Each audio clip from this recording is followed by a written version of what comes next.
Hey everybody, Kim Boudreaux Smith here. I was posting last week about imposter syndrome, and I just wanted to swing back around, not to talk more about it, but to get real transparent. And the reason why I was posting on it is because I was experiencing imposter syndrome myself. I was getting ready to step into this major interview on this platform. Stay tuned. The interview will be live later on this month, and I will post. And I felt like I did not belong there. And the reason why I felt like I did not belong on this platform was because, and I'm in a major transition right now with my business. So back in July, of course, in this beautiful environment that we all are in, I took all my services of my business. I'm still laughing about this.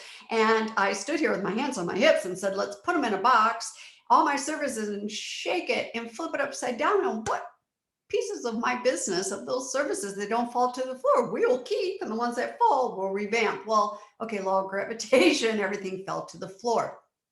So I really got serious about this in August and really pushed my sleeves up, and stepped into this mastermind and hired a coach, and hired a coach for a couple different areas. And I'm showing up differently in the same space as a speaking and leadership coach for women, but I'm showing up differently.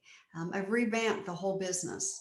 And because of that, doesn't mean I'm any less, but my imposter syndrome can kick in. And before this interview last week, it kicked in. Um, I know I have a tribe of women peeps that I can turn to when that's kicking in. I know I'm aware when my imposter syndrome's kicking in. And I just grabbed the phone and one of my peeps was available, and we had a quick conversation, and I just got myself together and off on that interview, and I felt a lot better. I want you to know we all have imposter syndrome. Imposter syndrome does not pick and choose who and what it's going to hit. Just because you're a CEO of a huge corporation does not mean you still don't get imposter syndrome. We do. It just shows up at different times in different areas of everyone's life. My thing to you is be aware and have the tools to really overcome it. One of the things that I do is deep breaths, deep breathing. I reach out for support and help.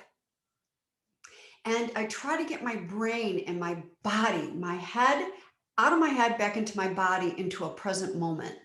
Because a lot of imposter syndrome is I'm getting way too ahead of myself. I'm not successful right now because I'm in transition. I want you to know that comment and saying that and putting this out here on social media is such bullshit. It really is. It's BS. I am successful, not based upon my accomplishments. I'm successful because I show up every day.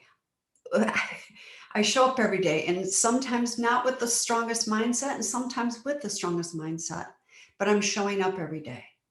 And that to me is my personal success.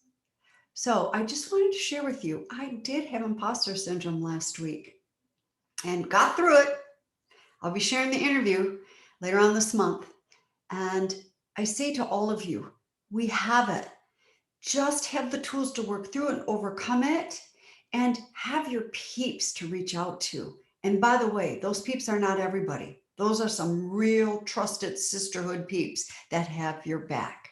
So thank you for listening and joining. And by the way, if you want to add any of your imposter syndrome stories down below in the comments here, please do. I'm looking forward to hearing about them because I'm here to support.